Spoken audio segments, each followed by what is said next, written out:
To you, welcome to Easy Friday. My name is Shiksha, Arora, of course, with my co-anchor John Kago as we take you through the top stories. Remember, we've also got sports and business, and then later on an entertainment segment with DJ Jack. So lots of great music as well later on. But for now, let's talk about the top stories. Kago. Absolutely. On this day, the 29th day of September, President William Ruto warns UDA officials against coercing affiliate parties of Kenya Kwanza in joining UDA. We're looking at that in not too long. And the National Police Service cracking the whip on corrupt officials. 20 so far have been dismissed. Details of this and others are coming up. But first things first, here is a bird's view of Easy Friday tonight. This are the highlights.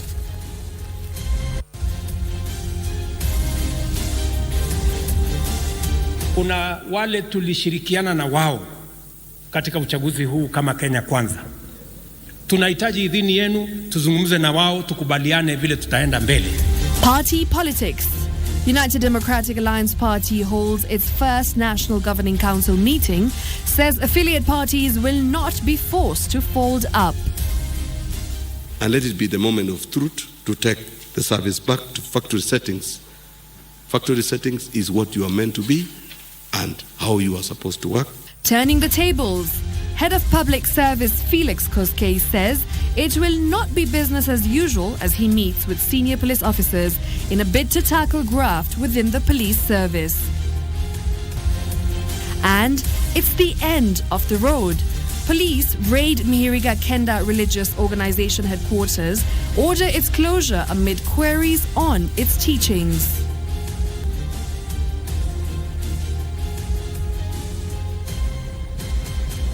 Welcome to Easy Friday, of course. During this live broadcast, our sign language interpreter is Byron Abuli. Now, our top story tonight, President William Ruto says the United Democratic Alliance Party will not force its partners in the Kenya Kwanza Alliance to fold up. Well, the UDA party leader faulted a section of the party's leadership pushing for affiliate parties to dissolve and join UDA, urging for diplomacy lest it splits the coalition. Now, the head of state spoke during the party's National Governing Council meeting that ratified the December grassroots elections. Take a look. Officials of the National Governing Council trooped to the Bomas of Kenya Friday. It is here that President William Ruto, the party leader, spoke on the ongoing push by UDA Party Secretary General Cleopas Malala for the more than 10 Kenya Kwanza affiliate parties to fold up and join UDA. A proposal that appeared to unsettle Prime Cabinet Secretary Musalia Mudavadi, who before his appointment was the ANC party leader, and Speaker Moses Wetangula, who is the Ford Kenya party leader. In a bid to end the tensions existing in the coalition, President William Ruto says UDA party will not coerce affiliate parties to fold up. Kuna wale tulishirikiana na wao katika uchaguzi huu kama Kenya Kwanza. Tunahitaji idhini yenu, tuzungumze na wao, tukubaliane vile tutaenda mbele. Kuna wale wataamua kujiunga na sisi. Kuna wale wengine wataamua vile tutashirikiana na wao.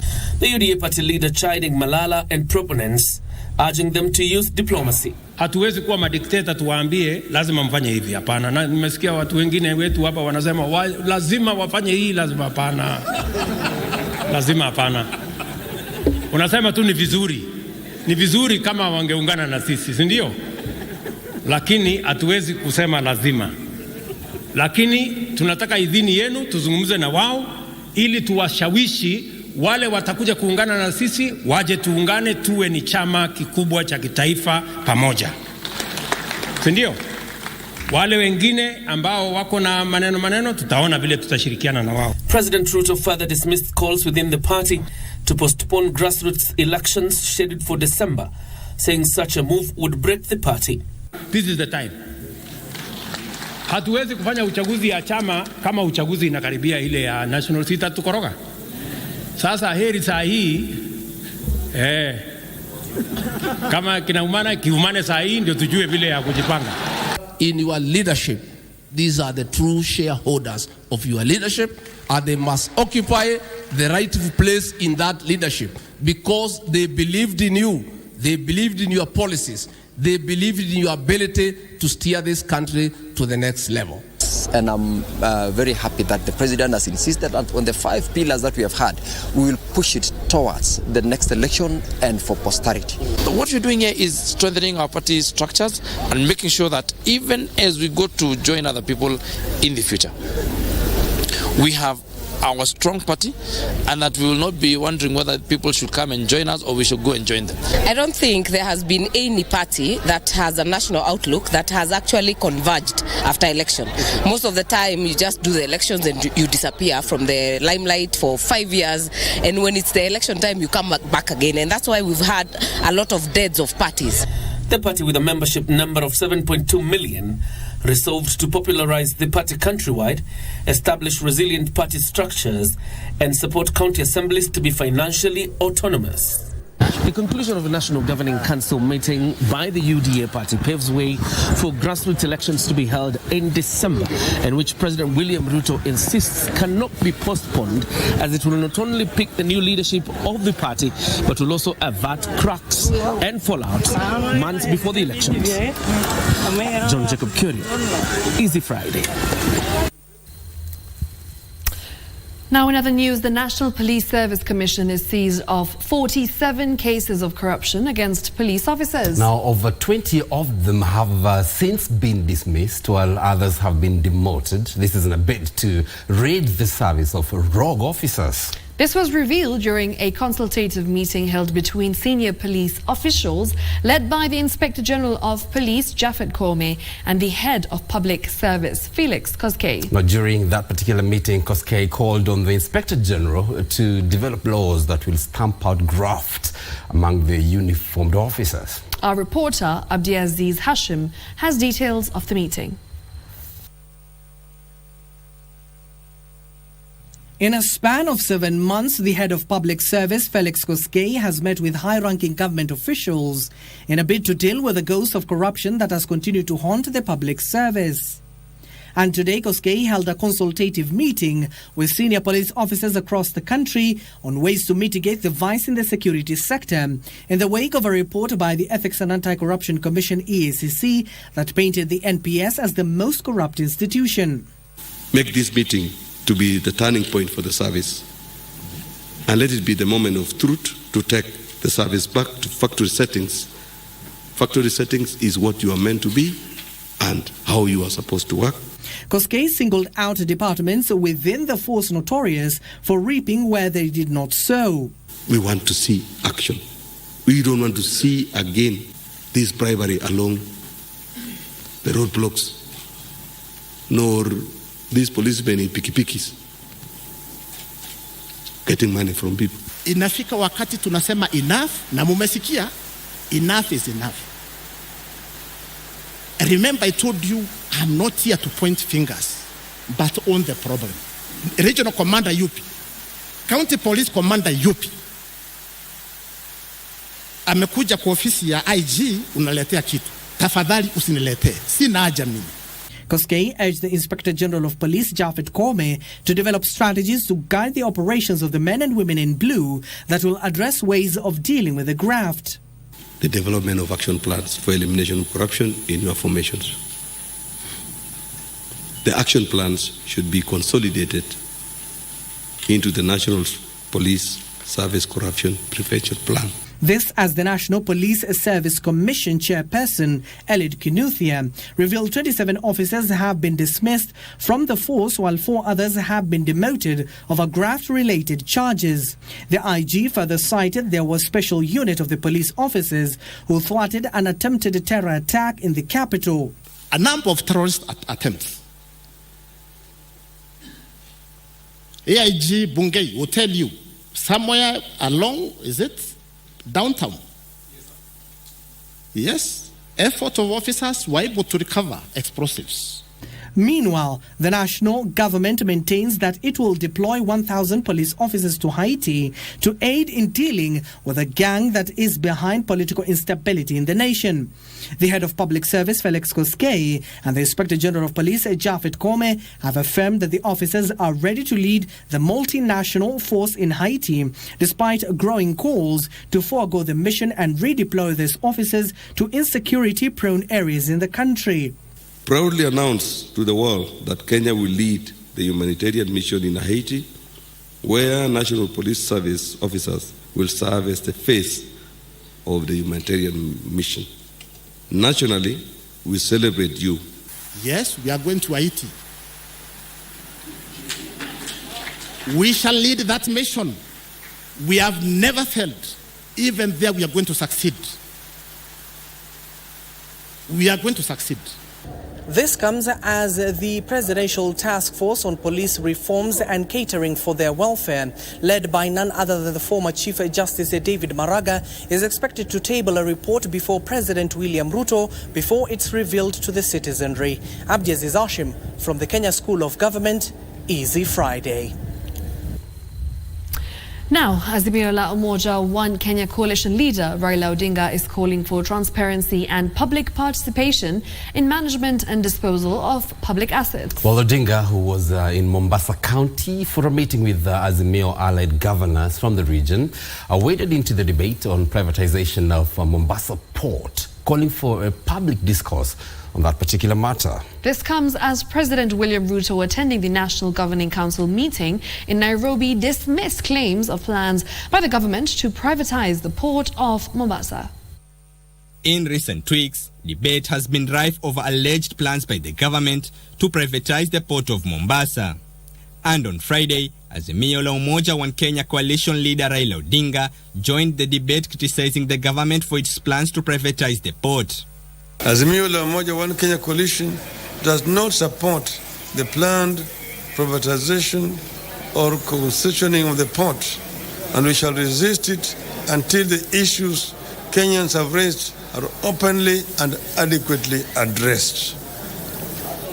We demand for transparency and openness in the management of the public affairs and public assets as required by the law and the meaningful engagement of the representatives of the people.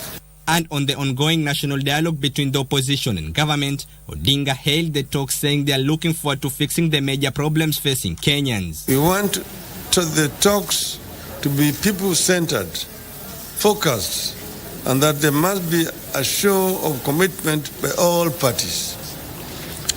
Even as talks go on, we shall continue to pursue justice for the victims of police brutality during our peaceful demonstrations.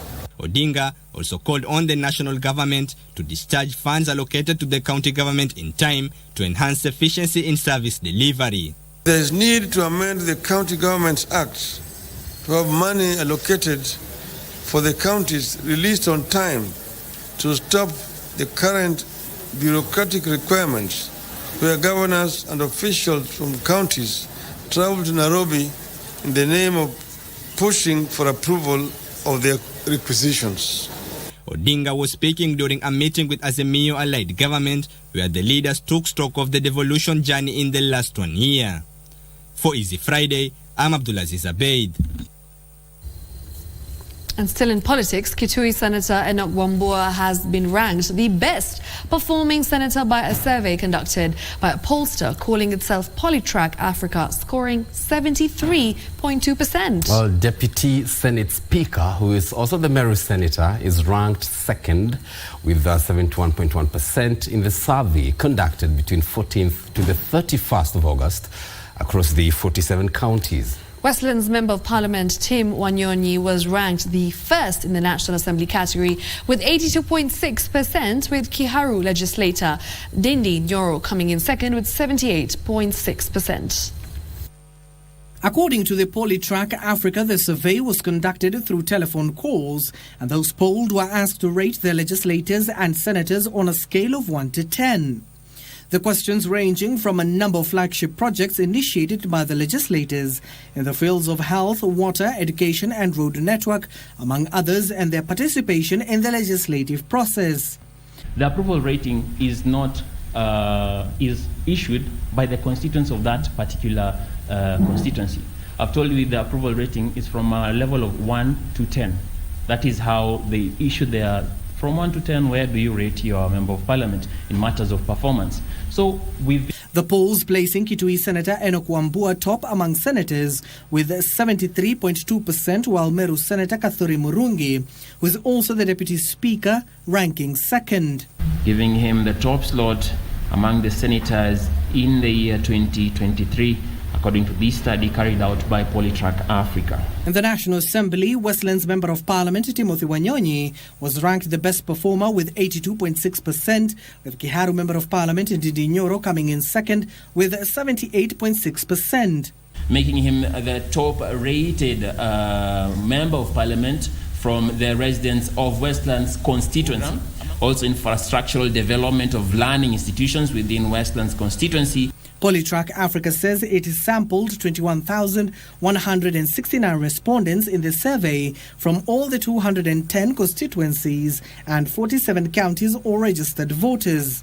In regards to the projected El Nino rains preparedness, Polytrack Africa says 48% of Kenyans are satisfied with measures already put in place by the government to deal with any eventualities. Serikali inang'ang'ana ama inapambana kujaribu kupunguza madhara ambayo yanaweza tokana na masuala ya mvua ya El Nino. And that brings us to our first commercial break, but we will be back shortly. Don't go too far. All right, some of the stories we're covering for you. There is a sect group in Kiambu called Meherega Kenda. It has been closed. Details of this are coming up, too long when we come back.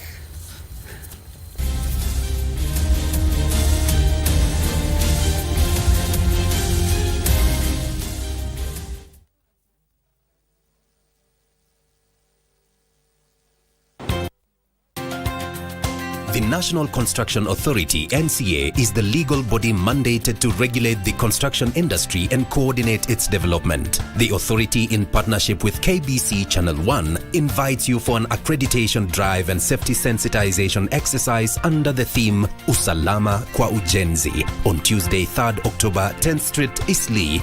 There will be entertainment and free education on matters of construction in Kenya. Come meet your favorite presenters and artists including Juakali, Mgenge, Dufla and Diligon. The exercise shall kick off from 9 a.m. from 10th Street, Eastleigh, next to Huduma Center, where we shall offer accreditation for construction workers and site supervisors. To be accredited, please carry a copy of your national ID, passport size photos, copies of academic certificates or recommendation letter from an NCA registered contractor. This exercise shall then be followed by a roadshow flagged off by the Kamukunji Constituency Member of Parliament, Honorable Abdi Yusuf Hassan. The roadshow will proceed to Shauri Moyo, Majengo, Bahati, Kariobangi, Fedha, Pipeline, Kayole, Dandora, Kangundo Road, Mwiki, Kasarani, and end at Roysambu. Jenga Haki, Jenga Smart. The National Construction Authority, promoting excellence in the construction industry.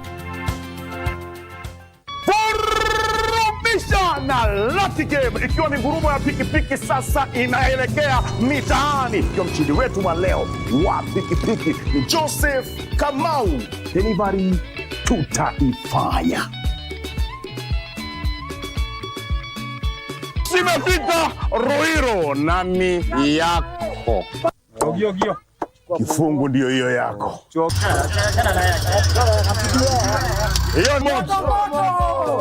Nilikuwa nimejaribu siku kama 3 hivi. Nimeshida hii pikipiki Honda. Amekabidhiwa mpaka stakabadhi zote. Yote inafanyika katika Lucky Game. Mita na star 570. Shida pesa moto.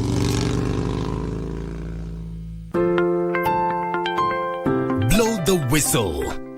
As a responsible citizen, you can get involved in the war against corruption and report any incidences of bribery and corruption. And whenever you report, EACC assures you of utmost confidentiality. You can always report using any of the following ways. Use anonymous reporting system available at EACC website www.eacc.go.ke. Write a letter to the Secretary or CEO, EACC, PO Box 61130, postal code 00200 Nairobi.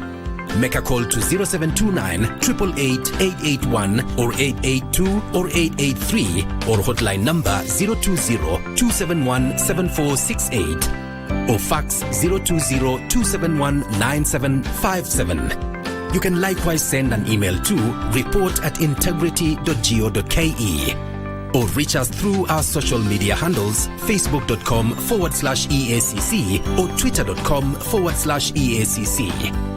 You can also visit us at the EACC stand at the Nairobi ASK Showgrounds in Jamhuri or any of the EACC regional offices and Huduma centers across the country.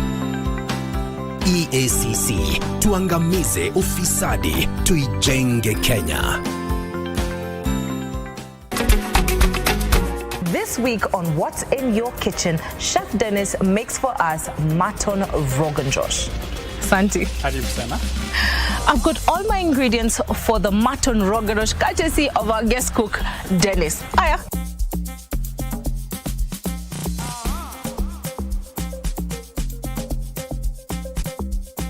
Crushed methi seeds. Kila siku soma kitu mpya. Mchele wetu iko sawa. Hii iko sawa. Tumalize. Sasa ni kwenda tukule. Lakini hauendi. Mimi siendi. Hauendi. Hiyo tutaongea kwa meza kwanza. Sawa.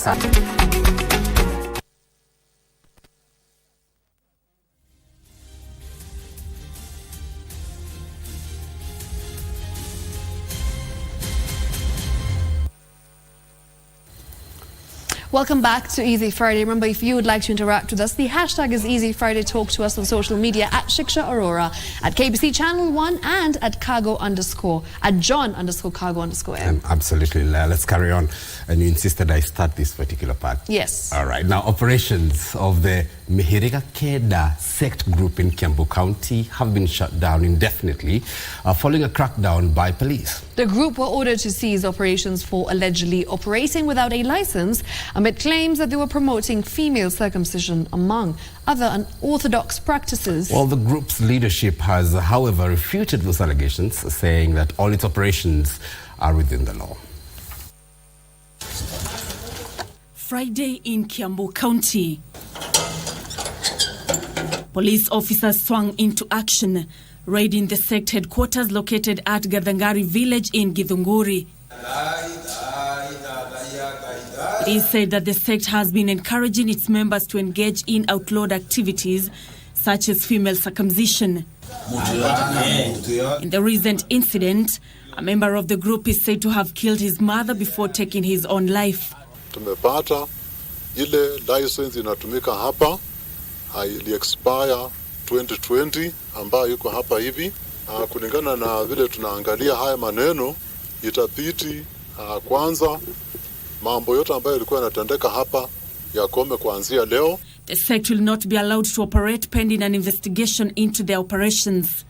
Tataka ya kwamba wale viongozi wote wa hii dini watakuja waandikishe harafa kwa DCI ili uchunguzi uendelee. Ingawa rifali itafunguliwa, uchunguzi uendelee, na tukimaliza uchunguzi ndio tutawakubalia waendelee na mikutano. However, the sect leader Harun Kiambodhi wa Masharia has refuted the allegations, saying the activities were within the law. Na hiyo mambo inaelezeo hapa ya kukekeketa wanawake, hiyo sisi hatujui, na ni kitu hiyo serikali yetu ya Kenya haitaki. Mambo hiyo ya mafunzo ati inaambio tunalete watu kwa nguvu hapa, hiyo hapana, tukui naye. Na hapa sisi mambo ya bagi au mambo ya nini ya uhalifu, hiyo inasemwa hapa, hii tuhusiani naye. Hiyo usaidi ya hiyo mambo yote inasemwa iletwe ndio tuvugio hapa. Nancy Okwari, Easy Friday.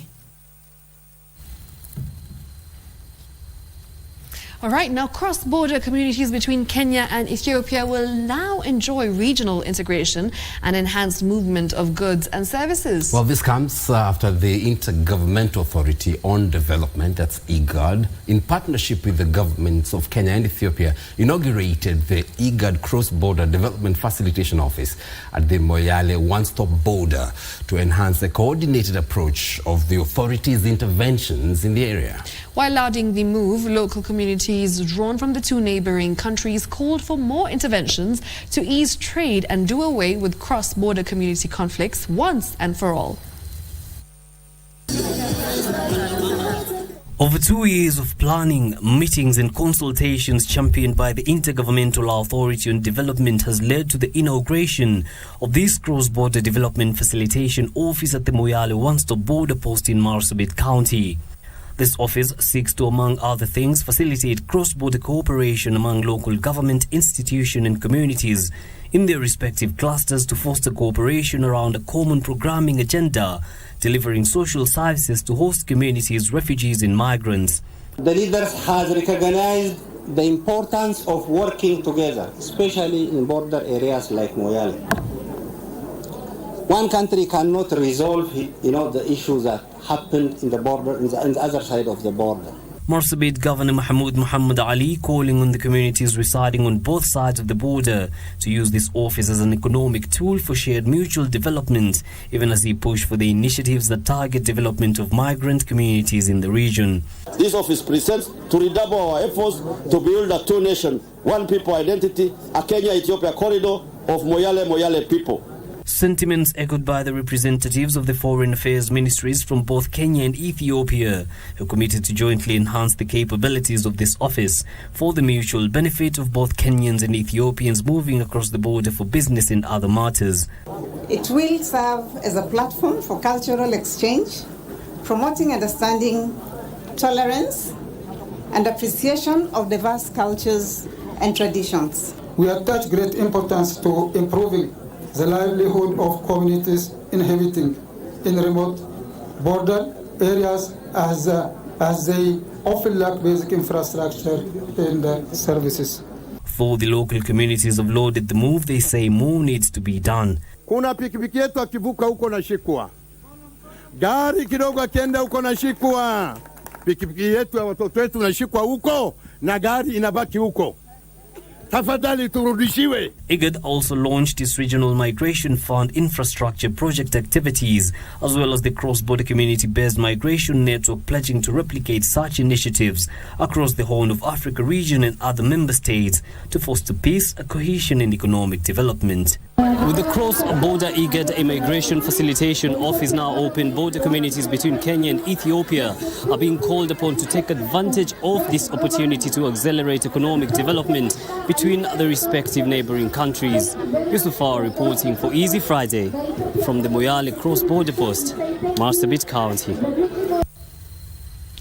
Now, 6 people have been arrested in Cherangani, Trans Nzoia County over the issuance of fake Kenya Defence Forces calling letters. Well, the suspects were found in a homestead demanding 500,000 shillings from a family to have their daughter shortlisted for the Defence Forces constable category. The interviews have been slated for 27th of November 2023.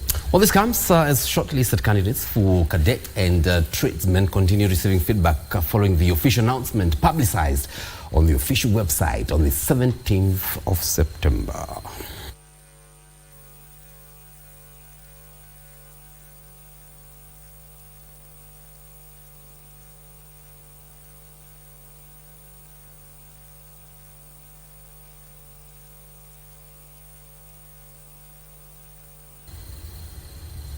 Now, the Principal Secretary, State Department for Shipping and Maritime, Shadrach Mwadime, wants the blue economy stakeholders to employ technology in the protection of the maritime ecosystem. Well, speaking during the celebrations to mark the World Maritime Day in Mombasa, Mwadime said Kenya was turning to maritime resources at the next frontier for employment and wealth creation, a move that requires innovative ways.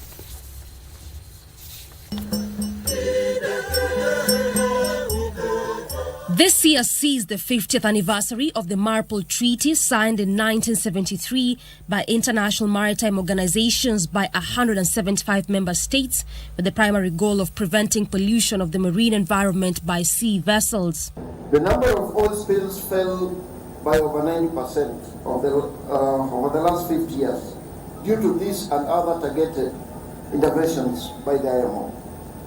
Thanks to Marpol, the discharge of plastic garbage into the sea is now banned, and operational wastes such as garbage, sewage cannot simply be disposed of at sea. Kenya has remained steadfast in her commitment to the treaty through training of seafarers and investment in human capital to safeguard its maritime resource. We continue to fulfill our obligations under the convention through our flag and port state obligations and programs, and through investment in the human capital that is required to meet the future needs of Marpol and other conventions of relevance to the shipping and maritime sector. Leading the celebrations in Mombasa, the Principal Secretary, State Department for Shipping and Maritime, Shadrach Mwadime, said the country was now focused on blue economy to help deal with unemployment and create more opportunities for wealth creation. The government is also keen to find opportunities presented by the emerging technologies and will be keen to position the Port of Mombasa as a major supplier of new and emerging fuels for international shipping. To achieve the move, Mwadime said there was need to shift from the rudimentary approaches to top-class technology in harnessing water resources.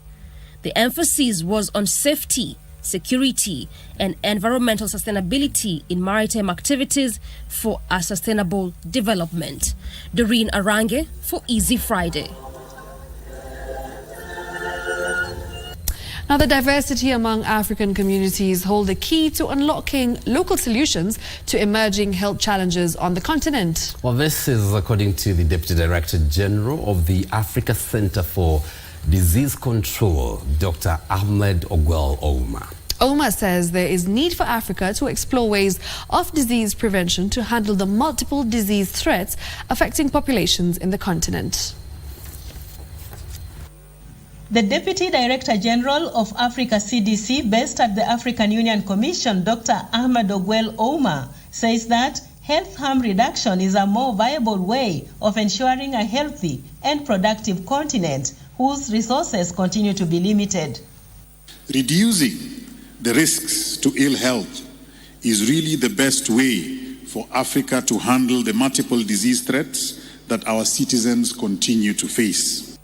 In his presentation at the second Africa Health Harm Reduction Conference, Dr. Ogwell called for exploring options like the use of indigenous knowledge, noting that the global south is made of ancient civilizations that have survived many shocks.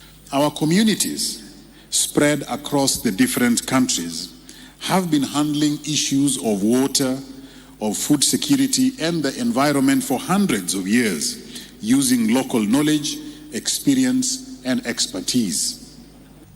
He added that such experiences are critical and, if documented, can be the springboard to finding solutions to current challenges. He noted that the missing link to addressing health harm reduction strategies in Africa is due to the slow uptake and use of indigenous knowledge, citing Africa generates data that is utilized beyond the continent to craft solutions. He argues that if data collected in Africa was to be analyzed and used in the continent, solutions to challenges affecting the continent would be found. This information, when well analyzed, can be the source of a lot of evidence on what works and what can make a difference in our efforts to protect our continent, to protect our world from disease threats and other social and environmental challenges. Dr. Ogwell called for a relook at what works for the continent in finding solutions to health challenges by mostly using indigenous knowledge and locally generated data. Judith Akolo, Marrakesh, Morocco. Now, Bomet County has launched a rabies vaccination drive. This follows the high number of cases related to rabies that are recorded annually in the county. Well, in partnership with the Red Cross, the county targets to vaccinate 20,000 cats and dogs. This story and more in our county news roundup. Bomet County Government, in partnership with Red Cross and other stakeholders, has launched the vaccination of dogs and cats against rabies in all sub-counties of Bomet County to reduce the risk of rabies. We have vaccinated 426 dogs, and so far in the county throughout the weeks we have vaccinated 1,314 dogs and cats across the county, across Bomet County. And we are still going on the rest of the week so that we ensure we vaccinate over 5,000 dogs and cats across the county.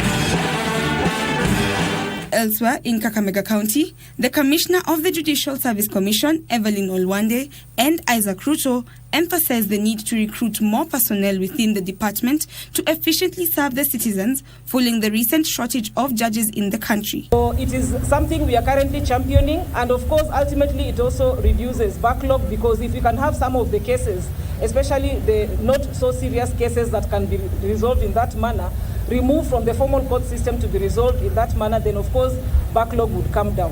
One thing we've discovered is an amazing shortage of both facilities and staff within the judiciary. And we want to urge that more resources be allocated to the judiciary to be able to deliver these services. In the meantime, the National Assembly members have taken issue with the Presidential Working Party on education reforms, accusing the Ministry of Education of commencing implementation without Parliament's approval as stipulated by the law. Tunataka kuharmonize yale ambayo yameletwa na kamati iliundwa na rais na yale ambayo tuko nayo sisi kama wabunge wawakilishi wa wananchi, tuweze kuharmonize ama kuziweka pamoja, ndio mwishowe kile ambacho tutaleta itaweza kufaidi watoto wetu. Finally, the European Union has shown its interest in a possible partnership with Kericho County Government in addressing the unemployment of youth, improvement of healthcare delivery, and climate change. That it's most important that government services reach every citizen in the country. Handle our climate very well up here in Kericho and within the Mau region as an economic bloc will end up drying up the Nile, which is the greatest asset that God gave us across the belt of Africa. John Junge for Easy Friday.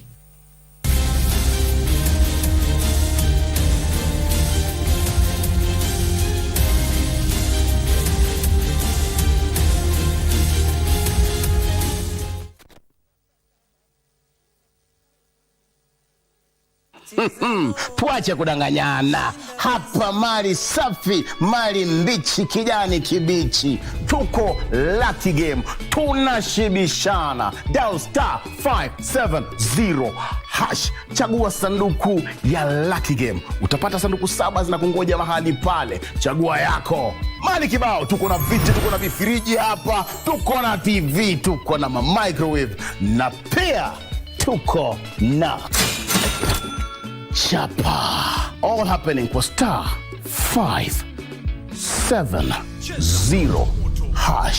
Jishibishe.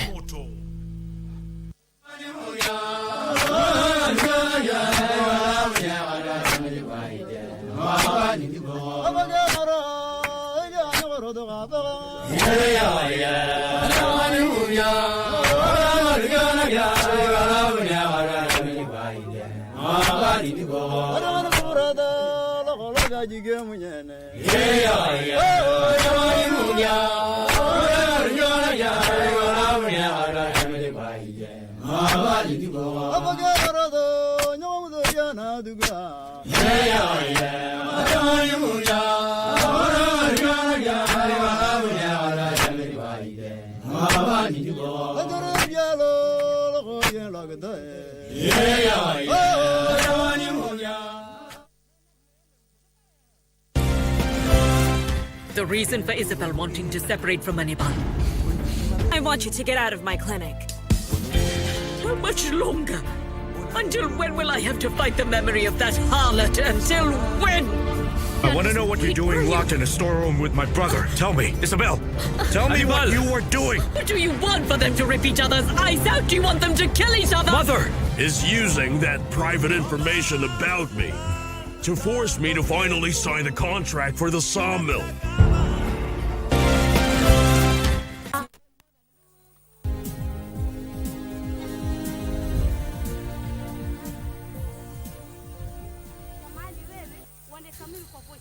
Welcome back. Now let's take a look at the business news. Kenya has launched a national governance report for monitoring and evaluating its state of governance and identifying issues requiring special attention. A 9-member panel of eminent persons has been constituted to preside over the first ever peer review among governors through the county peer review mechanism. As Warimu Jenga now narrates, the 11 counties that already conducted self-assessment are scheduled to be peer-reviewed before the end of this year. Kenya's overall scores for the 6 indicators under consideration were strong. Kenya performed well in the areas of democracy, elections and freedom, peace and security, and socio-economic governance. Good governance is a prerequisite for a sustainable development. That is, that there exists a positive relationship between good governance and equitable economic growth and development. The National Governance Report indicates a less than satisfactory progress was recorded in the areas of socio-economic governance and rule of law. The report recommends aligning the national strategies visions to the AU Agenda 2063 and the SDGs. Need for political will that survives beyond specific political, bureaucratic and technocratic regimes to drive towards long-term goals.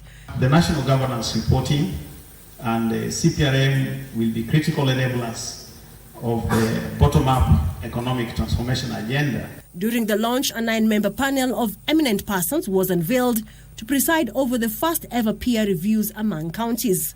I am confident that the democratic dialogues that they are supposed to spearhead in the CPRM participating counties will significantly contribute to improved service delivery performance.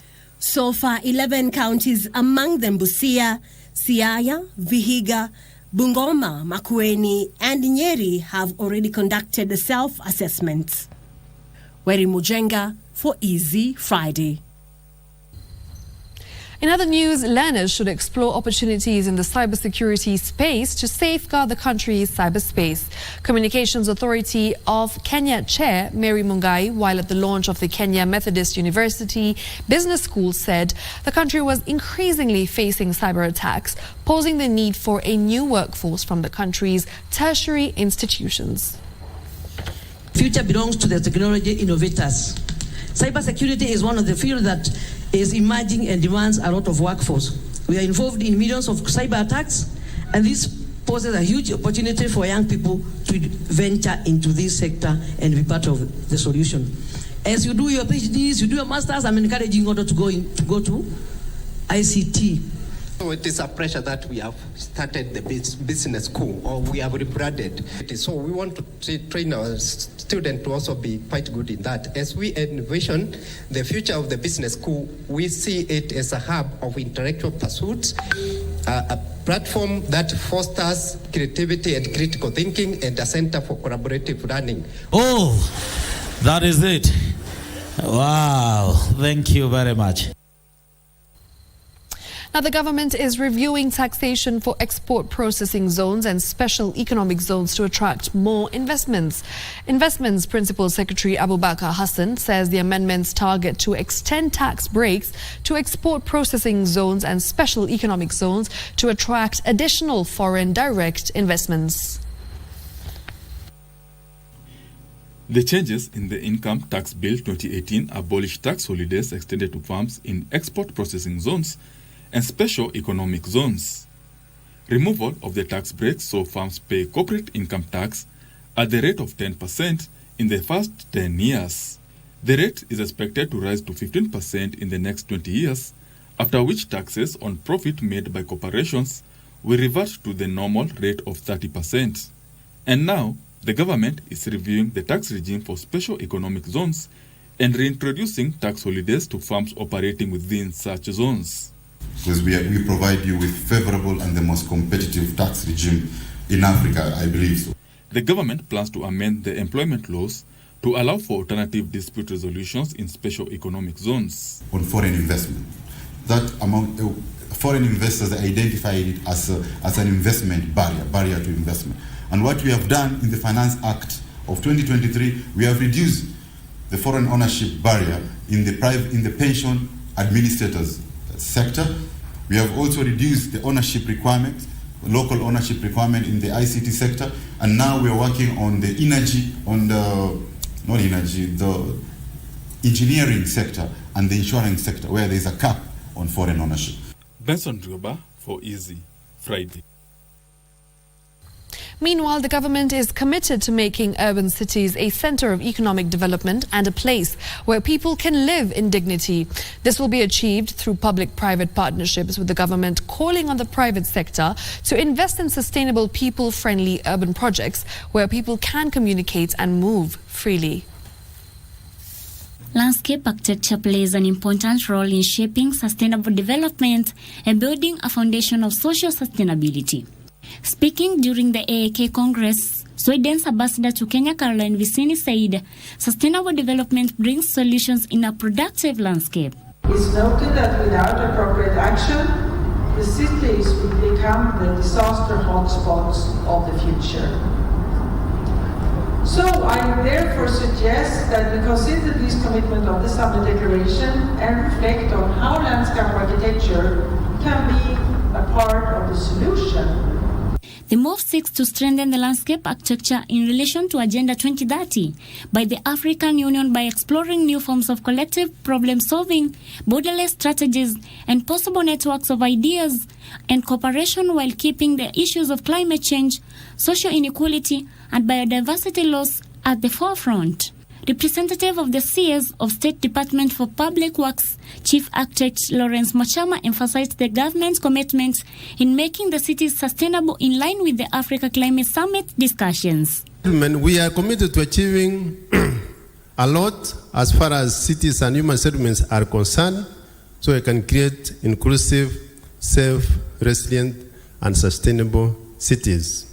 The overall goal of government is to create urban areas that are not only centers of economic activity, but also places where people can live in dignity and prosperity. There is need for investment in climate-smart practices. AAK President Florence Nyole said cooperation within the built environment enables professionals to reach shared environmental goals that rest on a foundation of social sustainability. Edna Murungi for Easy Friday. Now, entertainment has always been part of the annual Nairobi International Trade Fair since its inception more than 100 years ago. From music to theme parks, entertainment is always a hallmark of the annual trade fair. Thousands of people flock to the Jamhuri Showground to trade, learn and make merry. This year was no different. One day before the agricultural showcase comes to an end, Trevor Ngendo takes us through an entertaining journey of the event. Take a look. When the doors open for the Nairobi International Trade Fair, it's not just a place for adults to explore innovations in the agriculture industry. It's also a wonderland tailored especially for kids. And if you're an adult, then why not? From camel rides and merry-go-rounds to multicolored clowns, the annual Nairobi International Trade Fair has been a spectacle for many, especially the young people. The event, organized by the Agricultural Society of Kenya for over a century now, has outlived its original purpose of trade and agriculture exhibitions to become a hub of entertainment and business opportunity.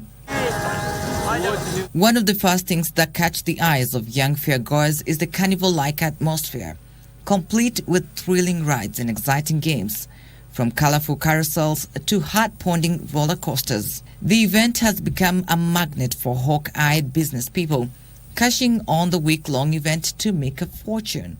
Kama leo nafanyaga kama 15,000. Na tunaona masaa ya jioni mtu akitoka hivi utatoka kama na kuanzia 6,000 hapo. One of the people making a kill is James Njuguna, who runs a theme park business, and this has been a good one so far. Kwa nimelipa 30,000.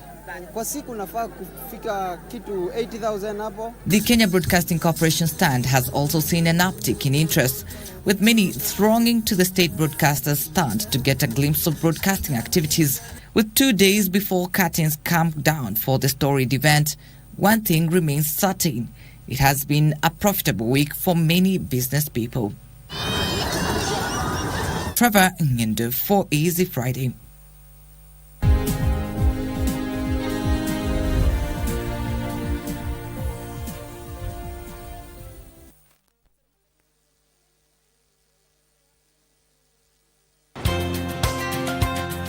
The National Construction Authority, NCA, is the legal body mandated to regulate the construction industry and coordinate its development. The authority, in partnership with KBC Channel 1, invites you for an accreditation drive and safety sensitization exercise under the theme Usalama kwa Ujenzi on Tuesday, 3rd October, 10th Street, Eastleigh. There will be entertainment and free education on matters of construction in Kenya. Come meet your favorite presenters and artists including Juakali, Mgenge, Dufla and Diligon. The exercise shall kick off from 9 a.m. from 10th Street, Eastleigh, next to Huduma Center, where we shall offer accreditation for construction workers and site supervisors. To be accredited, please carry a copy of your national ID, passport size photos, copies of academic certificates or recommendation letter from an NCA registered contractor. This exercise shall then be followed by a roadshow flagged off by the Kamukunji Constituency Member of Parliament, Honorable Abdi Yusuf Hassan. The roadshow will proceed to Shauri Moyo, Majengo, Bahati, Kariobangi, Fedha, Pipeline, Kayole, Dandora, Kangundo Road, Mwiki, Kasarani, and end at Roysambu.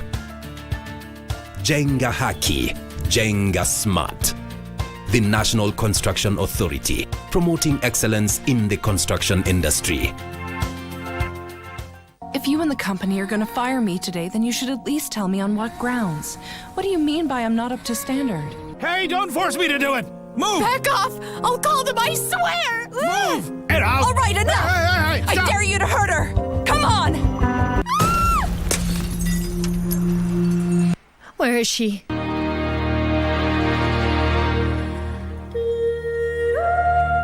My loving family and dearest friends, I hope that you can forgive me for not saying goodbye. It may seem dark, but the sun will shine. Eventually, we'll reach our destination.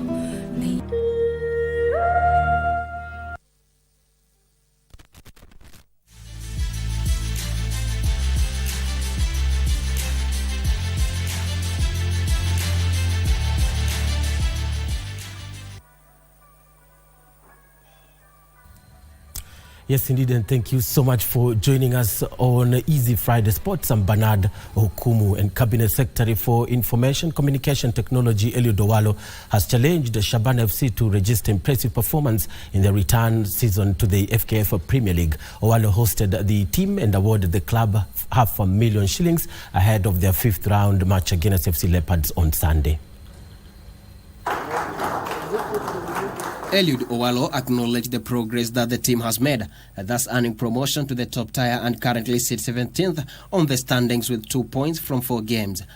It is an opportunity for you not just to excel within the Kenyan Premier League, but also to attract the scouts so that you can participate, take part in the national team Harambee Stars as well. Guys, I want to encourage you today. You know, what sinks a boat is the water that gets into it.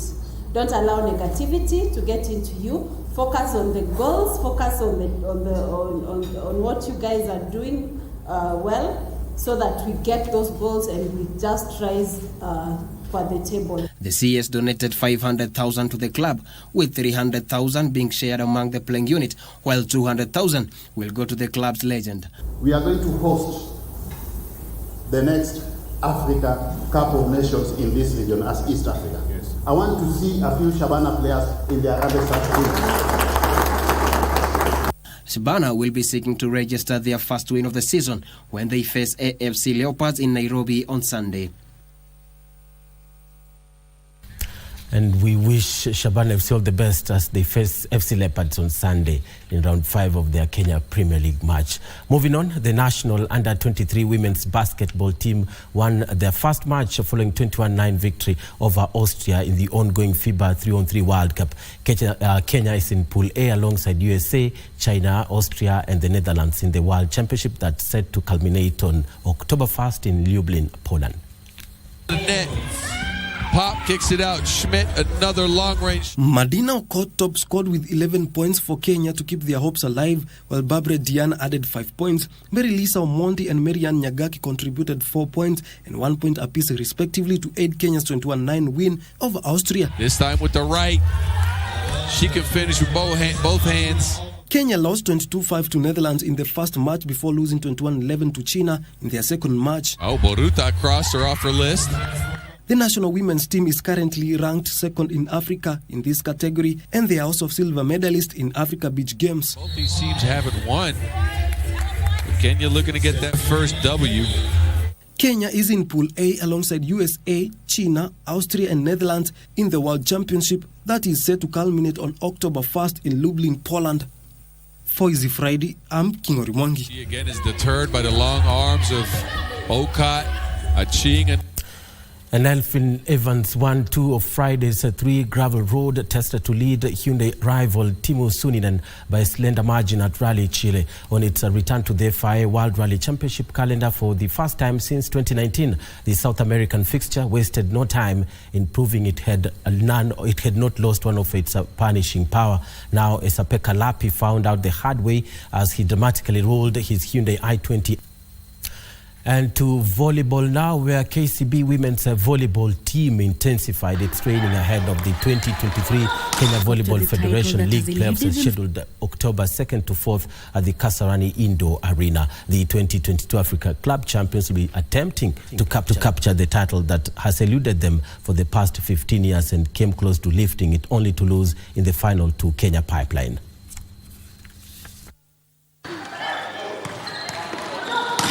The 2022 African Club champions will be attempting to capture the title that has eluded them for the past 15 years and came close to lifting it only to lose in the final to Kenya Pipeline. KCB finished second during the regular league season after collecting a total of 24 points as Pipeline again reigned supreme. KCB will begin their quest for the national title against Kenya Prison on Monday, 2nd October, before playing DCI the following day, then wrap up the fixtures against sworn rivals Kenya Pipeline on Wednesday. Head coach Jafet Munala declared the squad is ready for the playoffs. We are hopeful that the team is composed very well and we are going to win this championship. We know they are going to perform well given a chance, and the morale for the team generally is high. We expect good performance and good results at the end. The final squad is expected to be named this weekend, with the newly recruited Kwadhanze High School Marlin Terry expected to make the cut. For Easy Friday, Sila Onyango. Across the borders, Britain's Andy Murray missed 3 match points as he suffered a first-round 6-3, 5-7, 7-6 defeat by Alex de Minaur at the Tennis China Open. On Friday, British #1 Cameron Norrie faces 5th seed Andrei Rublev, while fellow Briton Dan Evans plays Italian 6th seed Yannick Sinner. The former world #1 Andy Murray lost 6-3, 5-7, 7-6 in a tightly contested match in Beijing. Oh, that's a shame. Murray, I think, Murray led 5-2 in that set and had match points on de Minaur serve before the Australian broke back as Murray served for the match. It is the 36-year-old 5th successive loss to de Minaur, who is number 12 in the world rankings. Just lost some length on that forehand. The defeat is that time this year Murray has been knocked out in the opening round by de Minaur. Footwork just went away a little bit. Needed another step, didn't it? The Australian added Murray's chances of being seeded at Wimbledon with a victory at Queen's in July before a further win at Monte Carlo's Master. On Friday, British #1 Cameron Norrie faced 5th seed Andrei Rublev, while fellow Brighton Dan Evans play Italian 6th seed Yannick Sinner. Who saves 3 match points. And to Rugby World Cup, where England reached the quarterfinals of the Rugby World Cup thanks to Japan's 28-22 win over Samoa, which boosted England's own knockout chances. Now, the results reduced England's pressure from the final pool game against the Samoans on 7th of October and means that England head coach Steve Borthwick could rest players for that game before a likely quarterfinal against Fiji. Japan saw off the Pacific Islanders with tries from Peter Labshin, Michael Leach and Kazuki Himeno, along with strong kicking by Rikia Masuda. Samoa, who had winger Ben Lam sent off, rallied late on but must now beat England for a chance of progressing. But this result means England cannot be overtaken at the top of Pool D. Samoa can no longer match their current total of 14 points, while Steve Borthwick's men have a superior head-to-head record over Japan and Argentina. The results reduce England's pressure from the final pool game against the Samoans on 7th of October and means that Borthwick could rest players for that game before a likely quarter-final against Fiji. Well, and on that World Cup note, the ongoing 15th Rugby World Cup, that's how we end it on tonight's Friday edition of Sport. Thank you so much for watching. I'm Bernard Okumu. Back to John Kago and Shiksha Arora to bring the curtains down on today's edition of Easy Friday. Thank you so much for that, Bernard. Of course, quite an interesting scene ongoing, with the Kenya Premier League as well. So I'm sure next week we'll get to know more about what's been happening. And of course, the latest in the world of entertainment. For that, Cole Jacks is going to be playing the top songs right now. Yeah. And then, of course, later on with Disco Funk. So make sure you stay right here. That's it from us, though. Absolutely. I'm just looking at Cole Jacks in the background. He's all set, setting the lights and, and his decks. Ready. Cole Jacks. Ready to bring that Friday fever on. Absolutely. All right, many thanks indeed for choosing us tonight on behalf of the team. My name is John Kago. Good night. So long. My name is Shiksha Arora, and of course the sign language interpreter, Bernard. Bernard, not Bernard. Byron Abuli. Oh, Bernard is Bernard Okumu, though. He's looking at me. Maybe that's why I'm getting distracted. Thank you so much, Byron Abuli, for your service. I'll leave you in the able hands of Cole Jacks. I'll see you next week. Same time, same place. Good night. Time for some disco fun. Yes.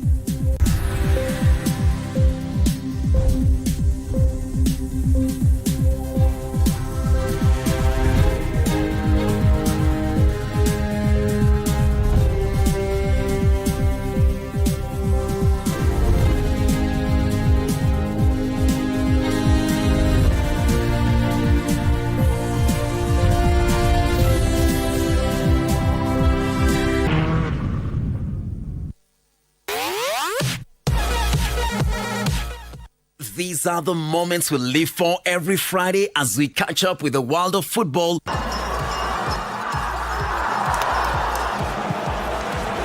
Manchester City go in front. With your favorite stars in rivalries like no other that keeps you on the edge of your seat. Learn a few tricks that keep you ahead of the game and spice it all with unforgettable moments on Dunda Dunda. On Saturday, you're in for another treat as we rock your weekend with all sporting disciplines, bringing you insights on what's happening behind the scenes as we share players and athlete stories, preparations, and celebrate their achievements. Charging to the line! Is it going to be a world record? Yes, it is! She smashed it! Whatever angle you look at, we've got you covered. KBC Channel 1. Your true sports partner.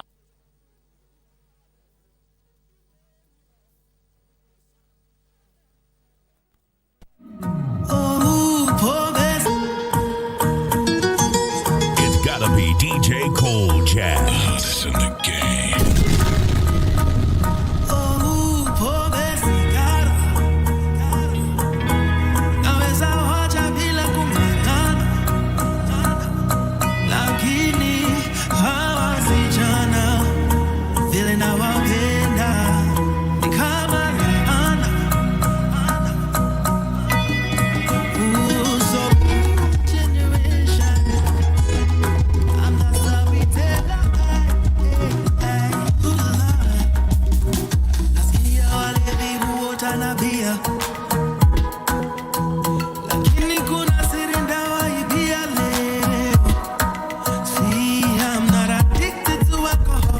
I'm not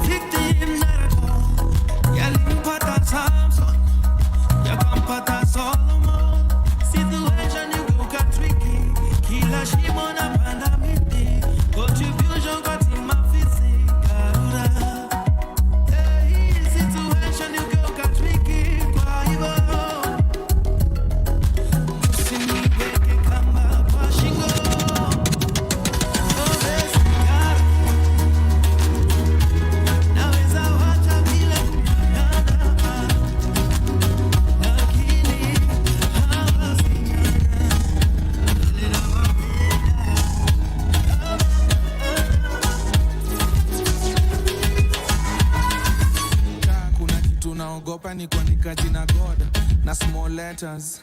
Cheki vile genge inatesa, niko na maziwa nacheza na M-Pesa.